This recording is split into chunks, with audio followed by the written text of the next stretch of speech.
سيدنا ومولانا محمد صلى الله عليه وسلم وعلى آله وصحبه أجمعين. اللهم افتح علينا بفتوح العارفين حكمتك وانصر علينا خزائن رحمتك برحمتك يا أرحم الراحمين. اللهم نور قلوبنا بنور هدايتك كما نورت الأرض بنور شمسك أبدا أبدا. اللهم انفعنا بما علمتنا وعلمنا ما ينفعنا وزدنا علما برحمتك يا أرحم الراحمين. قالوا سبحانك لا علم لنا إلا ما علمتنا إنك أنت العليم الحكيم. رب اشرح لي صدري ويسر لي أمري واحلل عقدة من لساني يفقهوا قولي. ربنا إنك جامع الناس ليوم لا ريب فيه إن الله لا يخلف الميعاد. ربنا افتح بيننا وبين قومنا بالحق وأنت خير الفاتحين والحمد لله رب العالمين. قال المصنف في هذا الكتاب رحمه الله تعالى ونفعنا الله بعلومه آمين. بسم الله الرحمن الرحيم. والمقالة الرابعة قال عثمان رضي الله عنه من حفظ الصلوات الخمس لوقتها وداوم عليها أي على محافظة الصلوات أكرمه الله بتسع كرامات أولها يحبه الله ويكون بدنه صحيحا وتحرسه الملائكة وتنزل البركة في داره ويظهر على وجهه سيما الصالحين ويلين الله قلبه ويمر على صراط كالبرق اللامع وينجيه الله من النار وينزل الله في جوار الذين لا خوف عليهم ولا هم يحزنون ila akhirih. Shadaqallahul adzim. Para jamaah kaum muslimin rahimakumullah. Pertama dan yang paling utama, marilah kita sama-sama panjatkan puja kali puji kehadirat Allah Rabbul Izzati yang telah melimpahkan rahmat dan berbagai ragam nikmatnya kepada kita semua, terutama nikmat iman wal Islam serta nikmat sehat panjang umur. Sehingga alhamdulillah dengan nikmat tersebut kita kembali dapat berkumpul menggugurkan kewajiban kita sebagai umat muslim, yaitu thalabul ilmi. Mudah-mudahan tidaklah kita keluar dari tempat ini melainkan Allah hapuskan dosa-dosa kita. Amin ya rabbal alamin. Salawat ma'asalam yang makunna bid'adim semoga senantiasa Allah curahkan kepada baginda Rasulullah Muhammad sallallahu alaihi wasallam, kepada keluarganya, kepada sahabatnya, termasuk kita semua sebagai umatnya yang senantiasa istiqomah berusaha dan berupaya menjalankan atas segala syariat-syariatnya. Para bapak hadirin kaum muslimin rahimakumullah. Pada pertemuan ini kita akan membahas tentang makalah nomor keempat di dalam kitab Mashaiful Ibad, yang mana qala Utsman radhiyallahu anhu, berkata Sayyidina Utsman radhiyallahu anhu. Sayyidina Utsman ini sahabat Rasul, sahabat baginda Nabi yang sudah dijamin masuk surga. Ada di hadiratnya itu ya, Abu Bakar Siddiq, wa Umar, wa Utsman, wa Ali. Itu sahabat Rasul. Di dalam kitab Kasyifatus saja disebutkan ada 10. Maka disebutkan lagi itu di hadiratnya apa?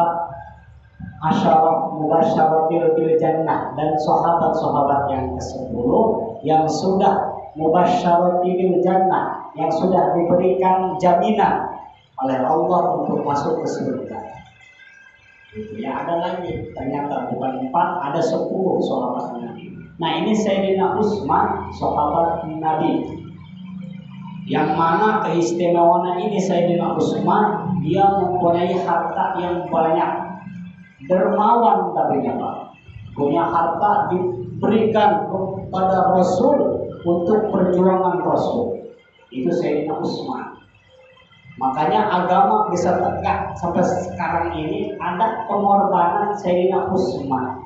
Karena memang di dalam keterangan yang lain, saya khilaf nama kitabnya, itu di akhir zaman seorang mujtahid, seorang pendiri agama itu memang harus mempunyai dinar dan dirhaman, harus mempunyai dinar dan dirham. Apa itu?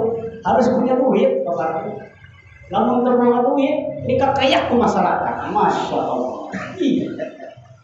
Coba pikirin Pak, ada satu ustaz susah deh, diomongkan ke masyarakat.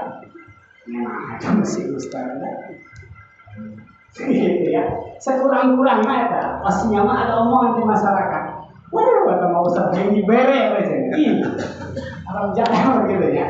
Nah makanya itu dalam keterangan itu, seorang mujtahid, seorang pembuka agama di akhir zaman harus mempunyai dinar dan dirham. Dinar dan dirham. Supaya apa? Bisa mendirikan agama. Salah satunya kalau itu ustaz kalau punya uang bisa mendirikan majelis taklim. Ada kiai punya dinar, punya dirham, punya uang bisa mendirikan pondok pesantren. Itu kan ya. Nah makanya benar itu di keterangannya disebutkan dinar wa dirhaman. Sebab bisa bisa berdirinya agama pada zaman itu, zaman akhir itu karena ada dinar wa dirhaman. Kalau tidak ada duit, maka itu macet sekarang. Benar kata panah.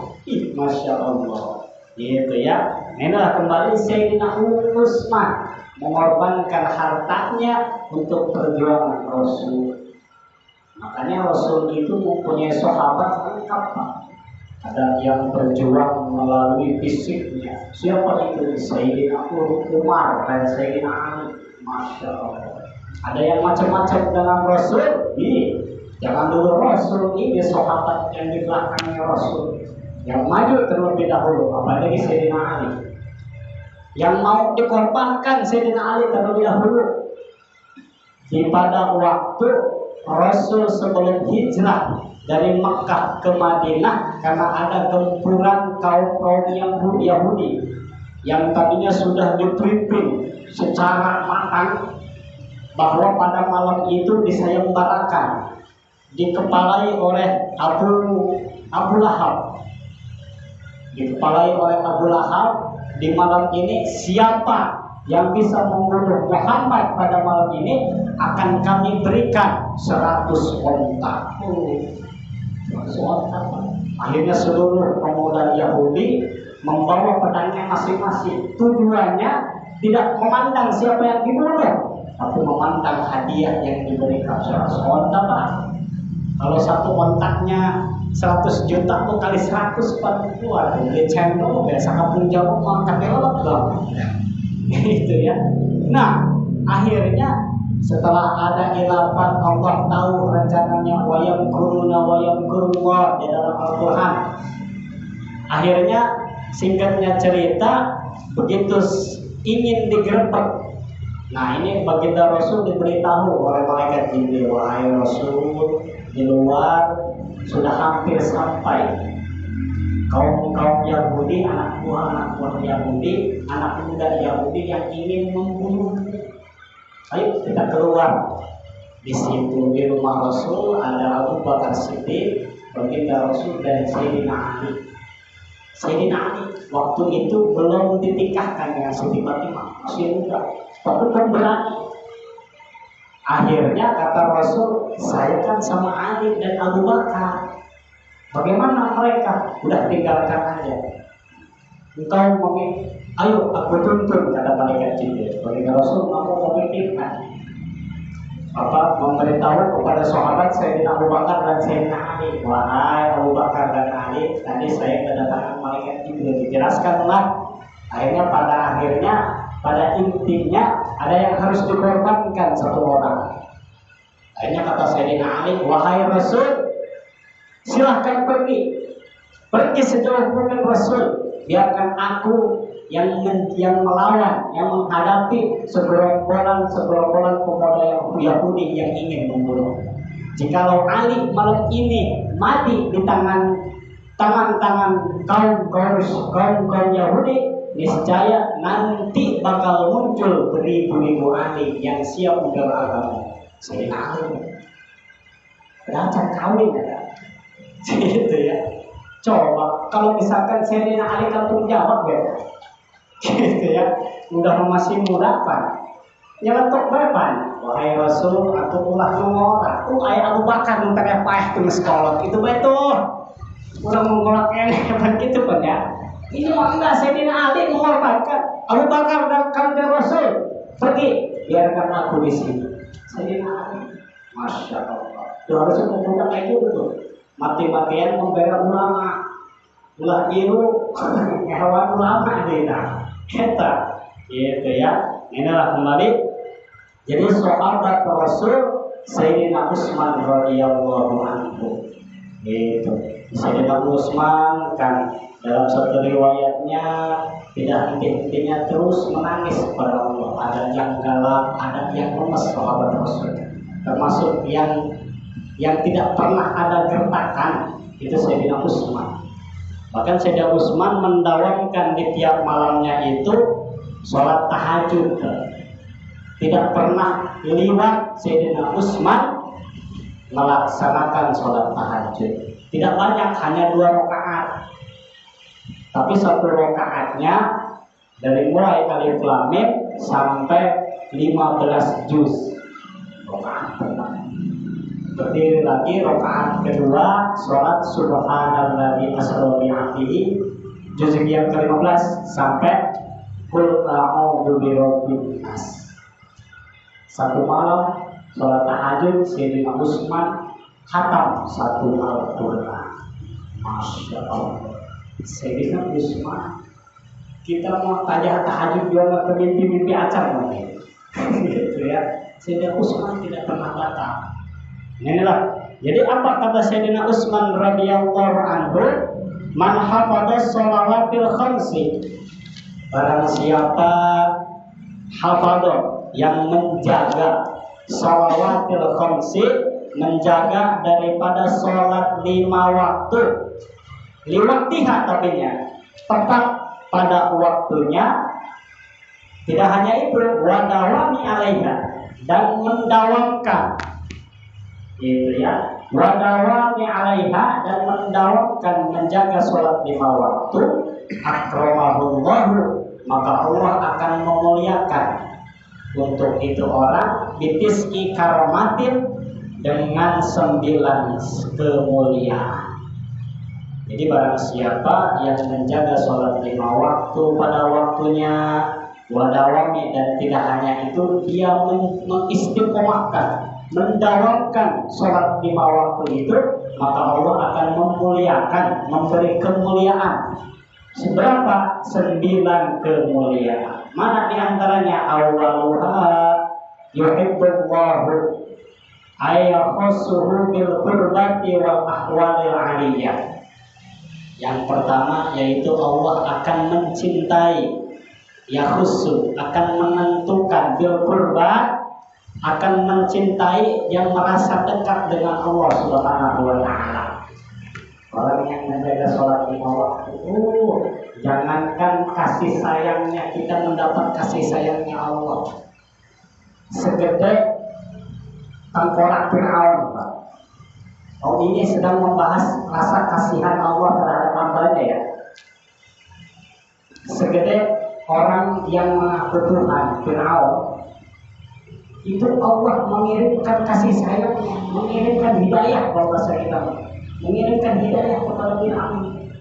Padahal itu Fir'aun dalam satu riwayat mengatakan itu Fir'aun manusia yang paling, apa kalau bahasa kita, paling licik, paling kejam, paling kotor. Masya Allah. Gimana tidak kotor? Pada zaman itu jangankan bayi, yang diriwayatkan di dalam Al-Quran, itu Fir'aun membunuh. Jikalau ada yang keluar bayi laki-laki disembelih di depan ibunya, Pak. Baru lahir langsung disembelih di depan ibunya, bisa dibayangkan. Baik yang baru lahir.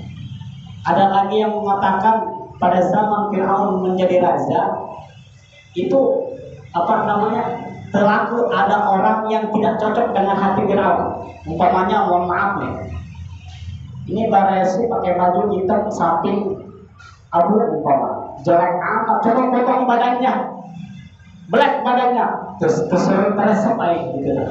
Kata Fir'aun, masya Allah, gitu ya. Ini coba nih orang nih, umpamanya atasnya putih, mukanya putih, ada awak hidung, coba black, potong kepalanya, nggak cocok gitu. Fir'aun, masya Allah. Makanya Fir'aun itu sampai mengaku Tuhan. Ini Rabbukumul A'la, sesungguhnya aku pangeran engkau semua. Sampai mengaku Tuhan. Tapi Allah tidak memandang itu, karena dulu seluruh manusia pada dasarnya terlahir dari fitrah yang bersih, gitu ya. Baik itu Yahudi, apalagi Islam, semuanya itu lahir daripada fitrah yang suci.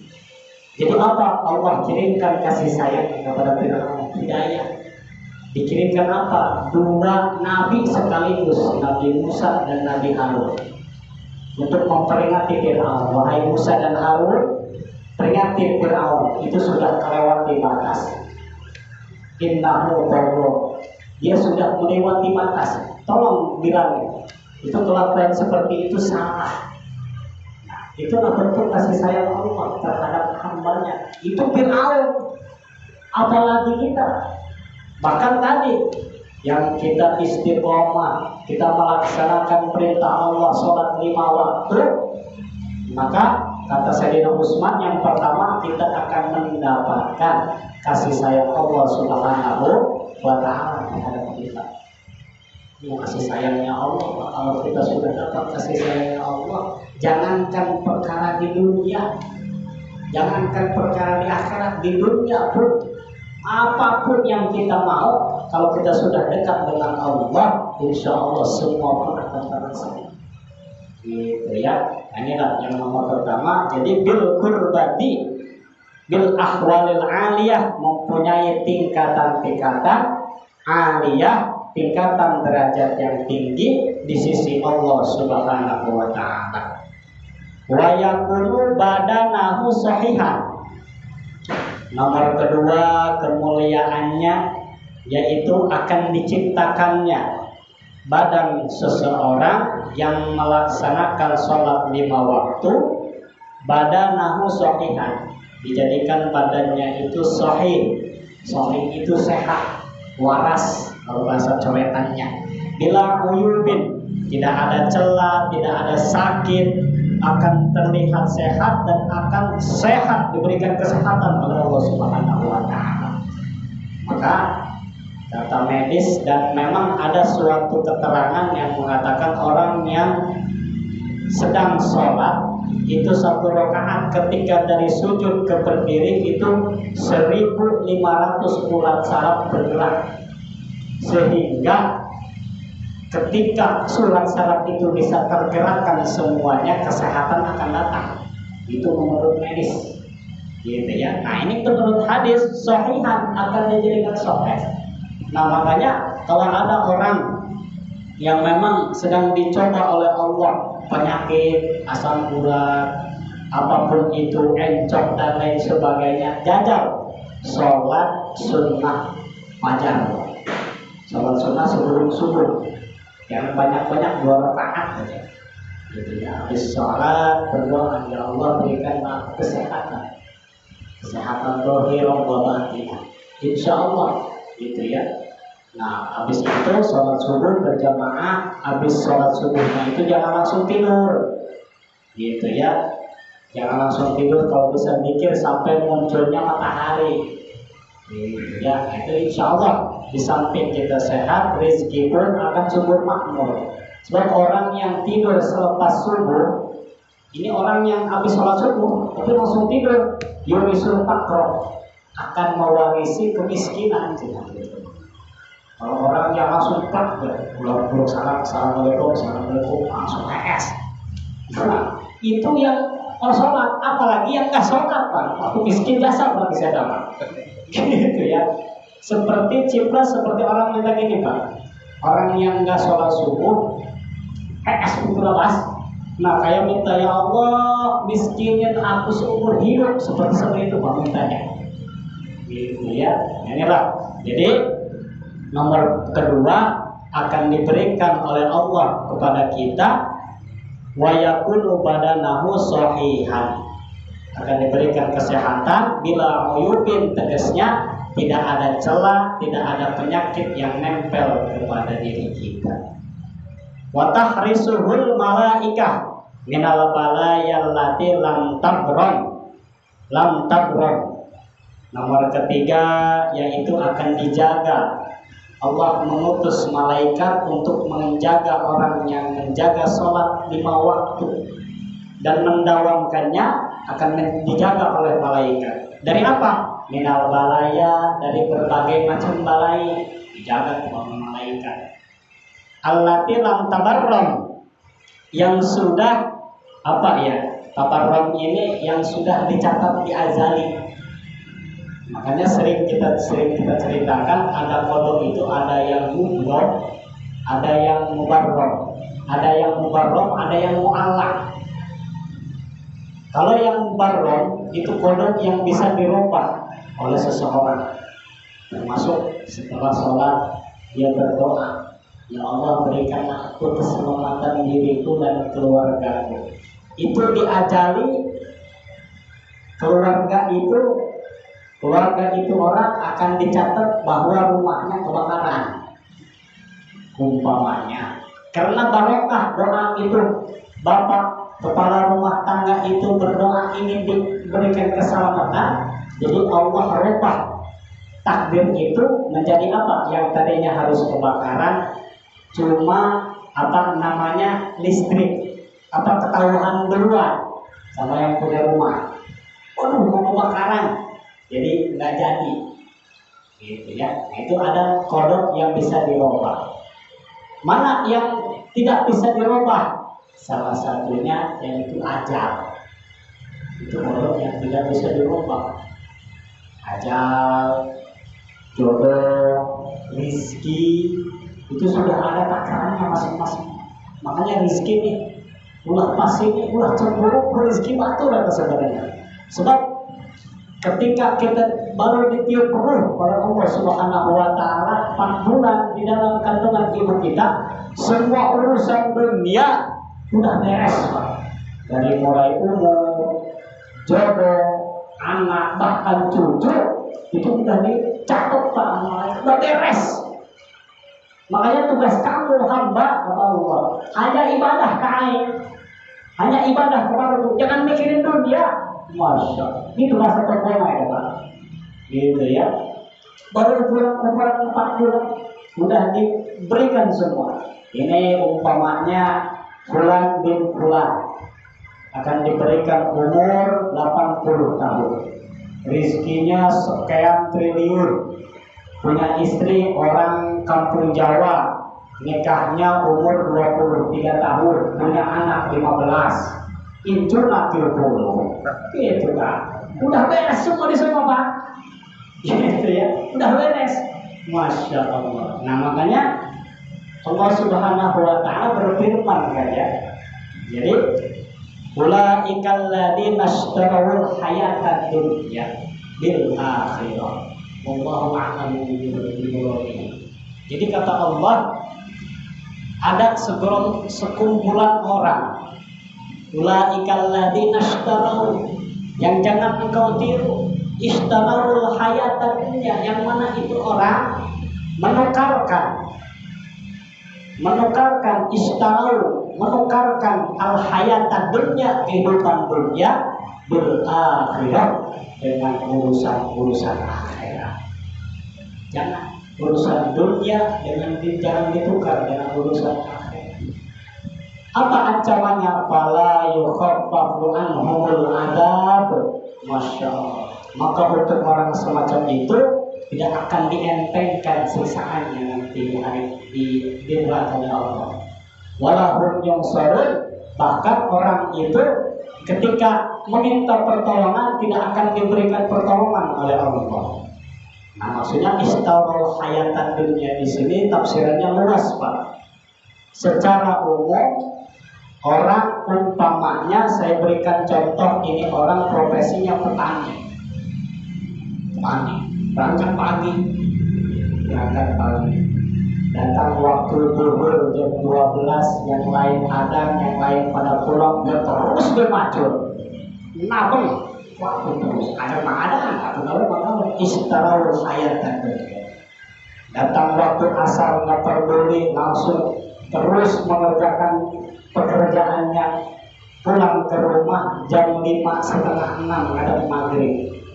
Bukannya bergegas mandi, ngambil wudhu, mau sholat maghrib, kalau mandi istirahat, cuma nggak sholat maghrib enggak. Datang waktu isya dia kecapean, ngantuk, bangunnya jam berapa? Jam 7 pagi. Dohor enggak, asar enggak, maghrib, isya, dan subuh juga enggak. Istarau hayat dunia bil akhirah, menukarkan kehidupan dunia dengan kehidupan akhirat. Padahal tadi urusan dunia udah diatur dari mulai umur 4 bulan kita dikandung. Maka siksaannya kata Allah, fala yukhaffaful adab, orang semacam itu tidak akan dientengkan siksaannya nanti di akhirat. Masya Allah. Bilkillati, baik itu sedikit apalagi banyak, baik itu disela maupun tidak disela, akan diberikan siksaan oleh Allah. Kalau orang yang menukarkan perkara dunia, perkara akhirat menjadi perkara dunia, gitu ya. Ada lagi orang yang bekerja umpamanya di kantoran untuk profesi apapun, gitu ya. Selama dia tidak memenuhi panggilan Allah, itu tandanya dia menukarkan perkara akhirat dengan perkara dunia, gitu ya. Anhumul adab, bahkan walahum yunsarun. Dan ketika dia meminta pertolongan dari Allah Subhanahu wa Ta'ala, ketika disiksa, nah di neraka di akhirat, dia meminta pertolongan, tidak akan ada yang bisa menolong. Maksudnya yunsarun di sini Pak, tidak akan diberikan syafaat oleh Rasul. Masya Allah, na'udzubillah, gitu ya. Makanya ketika kita membahas tentang siksaan Allah yang teramat pedih, itu malaikat Jibril kan pernah bertanya. Pernah kita ceritakan sublin naro waharoha.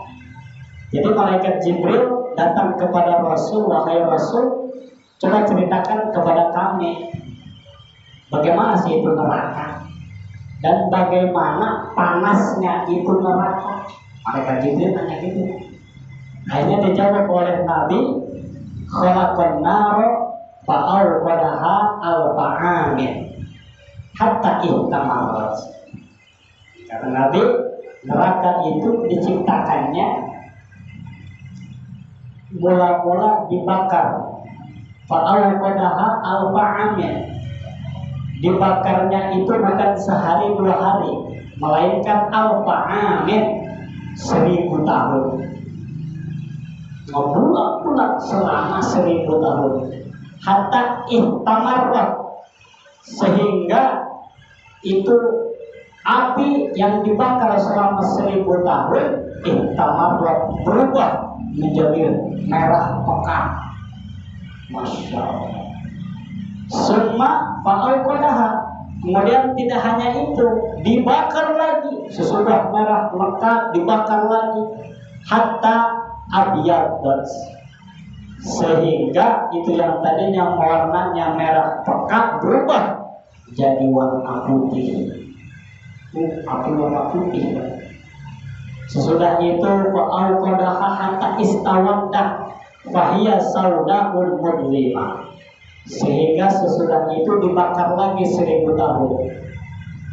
Jadi hatta istawaddat, yang tadinya warna putih menjadi warna hitam. fahiya saudaul mudlimah, dan warna hitam itu adalah warna yang paling gelap. Sudah dibakar 1000 tahun jadi merah, dibakar lagi 1000 tahun jadi putih, dibakar lagi 1000 tahun jadi warna hitam. Masya Allah. Lalu anna sauban min siyabi ahlin nar dhahara bi ahlil ardi lamatu jami'an.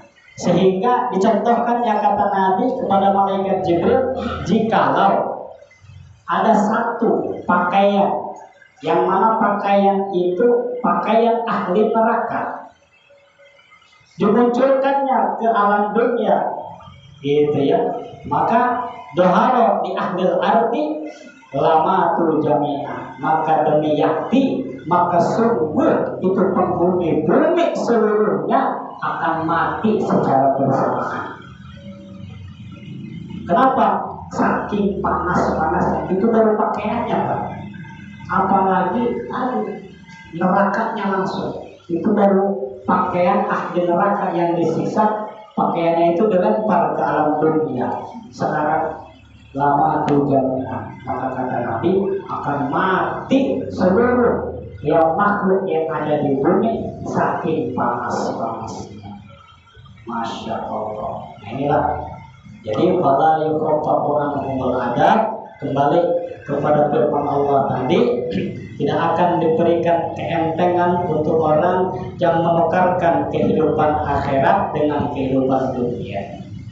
Maka kesimpulannya, ketika datang panggilan Allah, bergegaslah menuju panggilan Allah, memenuhi panggilan Allah. Sebab janjinya kan sebelum diberikan 4 bulan itu kan seluruh makhluk ditanya oleh Allah, baik itu Islam maupun yang kafir, baik cabang baik seluruh ditanya.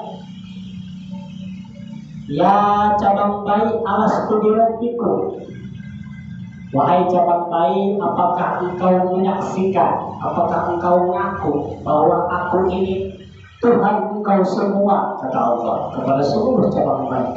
Dijawabnya seluruh cabang baik, qalu bala syahidna. Wahai Rabb, ya Allah, iya kami mengaku bahwa engkaulah pangeran kami, engkaulah Tuhan kami yang wajib disembah. Itu janji kita Pak dulu, waktu di zaman arwah baru ditiupkan 4 bulan di kandungan ibu kita masing-masing.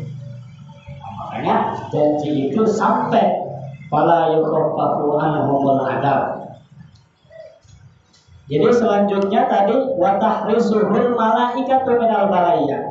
Nah, yang disebut yang ketiga di sini akan dijaga oleh malaikat minal balaya, daripada seluruh balai allati lam tabarra, yang mana itu balai muncul yang sudah ada di dalam ajali kodok mubarroh.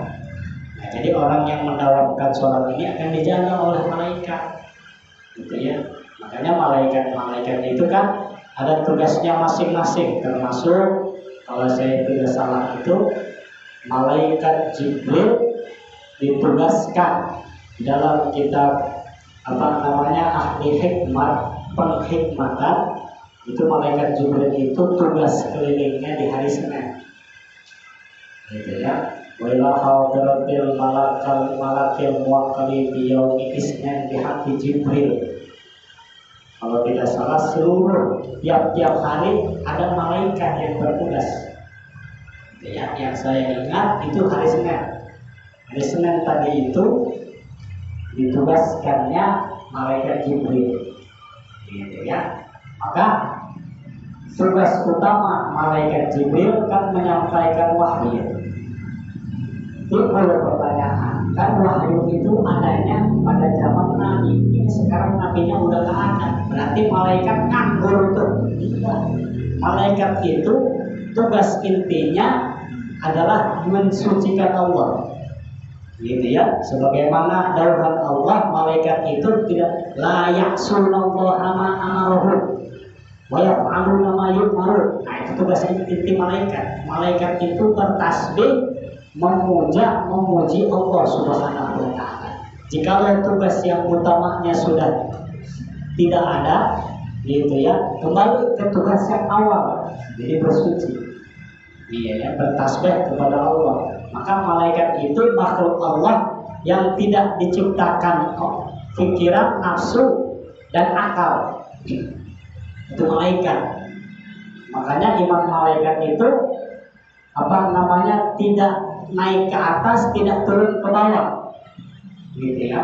Tidak naik ke atas, tidak turun ke bawah. Itu imam malaikat stabil. Sebab malaikat ketika disuruh oleh Allah, wahai malaikat, sujud sampai hari kiamat. Ada lagi makhluk Allah yang imannya terus bertambah, yazidu wala yanqusu, terus bertambah, tidak pernah berkurang. Siapa? Para nabi, para rasul Allah. Itu imannya para nabi terus bertambah, tidak pernah berkurang, gitu ya. Sebab Allah menciptakan nabi kan 124.000 nabi. Yang mana ini 124.000 nabi sesuai dengan jumlah janggut yang ada di janggut yang di dagu mulianya Rasul. Dalam satu riwayat, Siti Aisyah tiba-tiba ke pangkuan Rasul dan menghitung janggutnya Rasul. Semua ada 124.000 sesuai dengan jumlah nabi.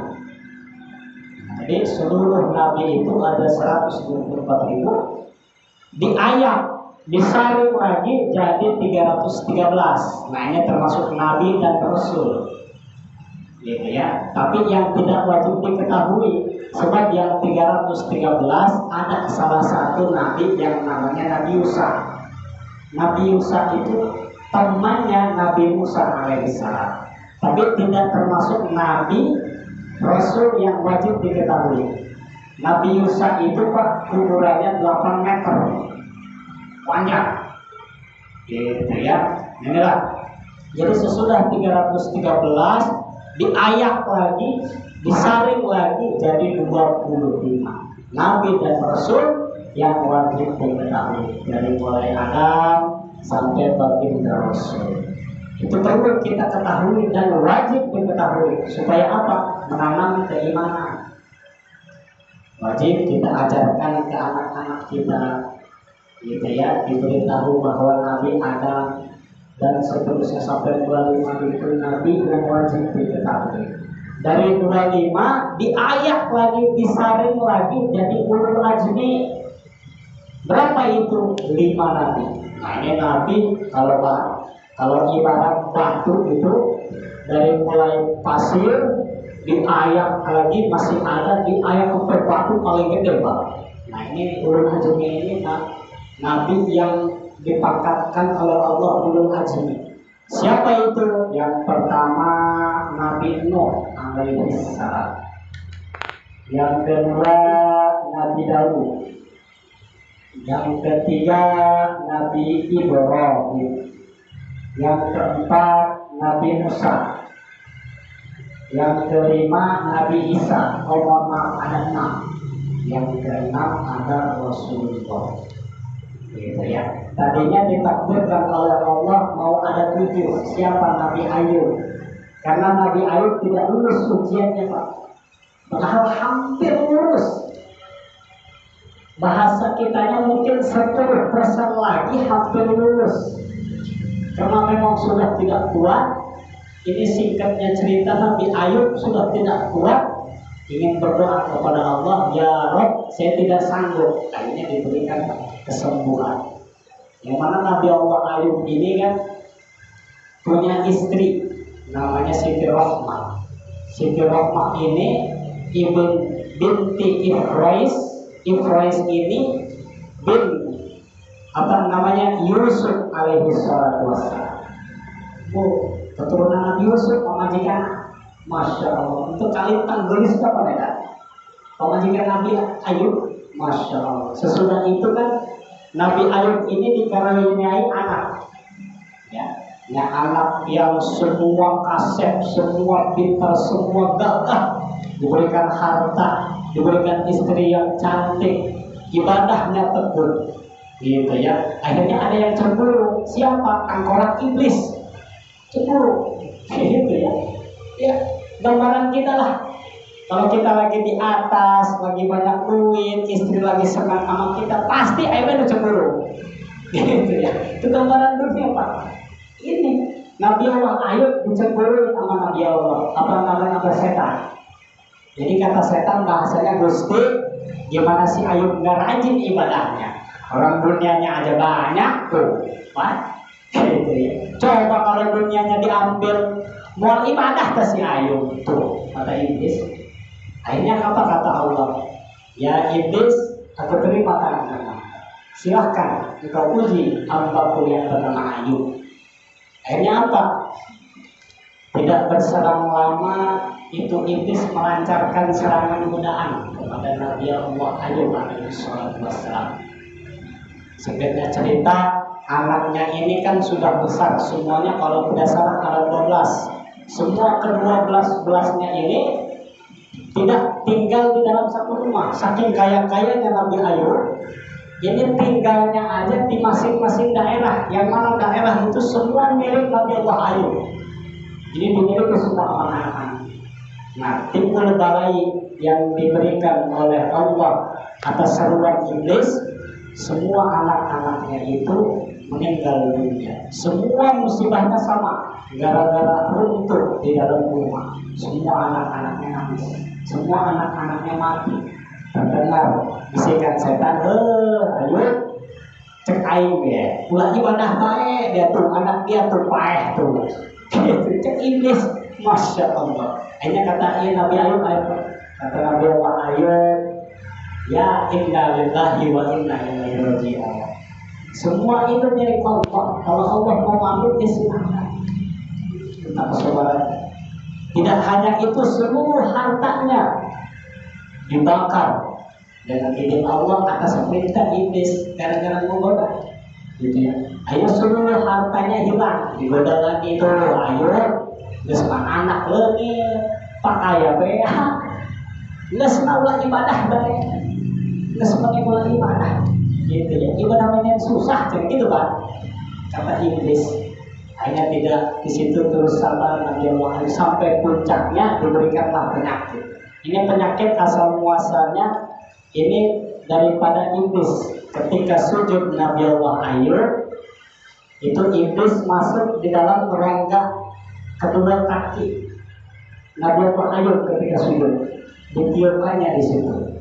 Sehingga sesudah ditiup itu timbullah pembengkakan di dalam tubuh Nabi Allah Ayub, sehingga badan Nabi Allah Ayub semua jadi bengkak.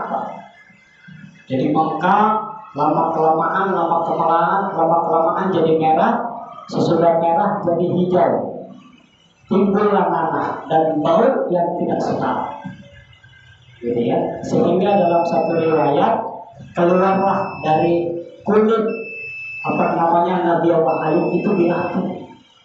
Masya Allah. Itulah. Dan keistimewaannya saking sobarnya Nabi Allah Ayub, itu ada belatung yang jatuh ke tanah, itu diambil lagi Pak, ditempelkan lagi ke kulit Nabi Allah Ayub. Saking apa? Saking merasa ini tidak mungkin datang kalau tidak atas izin Allah, kata Nabi Allah Ayub. Silakan makan. Dimakan. Kurang apa pula ketika beratkan itu. Dia dulu beres orang ibadah. Tuh, biar tahu mesti. Kita salah gitu ya. Nabi Allah Ayub. Kalau kita ngomong penyakit yang nempel di Nabi Allah Ayub, yang punya penyakit segitu rasanya, tapi tetap ibadah kepada Allah. Sehingga ceritanya ini terdengar pada masyarakat. Nabi Allah Ayub ini mempunyai penyakit yang sangat luar biasa, takut menular. Diusirlah dari kampung. Akhirnya jangankan bekerja, untuk jalan aja Nabi Allah Ayub tidak sanggup. Akhirnya mau tidak mau kan si Rahmah ini sebagai istrinya mendampingi. Lama kelamaan namanya juga istri wanita, keluarlah ada istiadat wanita. Ya Ayub, ya Nabi Allah, engkau kan Nabi, coba sih minta kepada Allah, udah cabut aja ini cobaan. Aku sudah tidak kuat. Nah, cewek apa? Telah menanggulan salutik, langsung anda kasih kaki, gitu ya. Akhirnya kata Nabi Allah Ayub, wahai Siti Rahmah, dulu kita diberikan kemahiran oleh Allah berapa tahun? 20 tahun. Ini dicoba udah berapa tahun? Baru 18 tahun. Aku malu minta kepada Allah. Kita belum sesuai antara yang senang dengan susah, belum sesuai, baru 18. Hanya disitulah Siti Rahmah kembali tenang, kembali sejuk. Akhirnya bekerja di satu di sana untuk menafkahi Nabi Allah Ayub. Nah, karena Nabi Allah Ayub sudah tidak bisa bekerja. Akhirnya singkatnya cerita, Siti Rahmah bekerja di dalam satu toko roti. Terdengar bahwa Siti Rahmah ini adalah istri Nabi Allah Ayub. Diusir lagi terus dan gitu terus, sehingga pada ujungnya Siti Rahmah mempunyai dulu itu dilakukan konde. Nah, konde itu sampai dijual, warisan daripada Nabi Yusuf. Gitu ya, dijual untuk apa? Untuk makan Nabi Allah Ayub. Sehingga pada puncaknya ini dilakukan terus menggigit pada hari.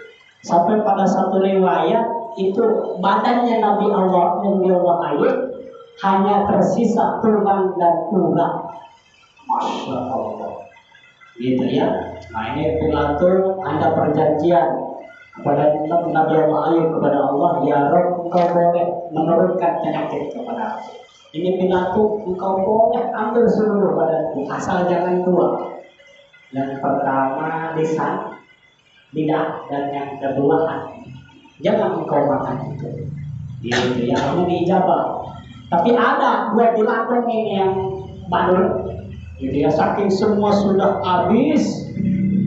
Akhirnya ini bilantung dan bilantung saling memakan. Nah, ada sisa dua, baru satu gigitan ke lisannya, lidahnya Nabi Ayub. Ini Nabi Ayub udah menjerit, ya Rob, kalau misalkan engkau memakan jantung dan lidah, aku tidak bisa pikir kabarnya, aku tidak sanggup. Ini masanya durru wa anta khairul warisin. Masya Allah.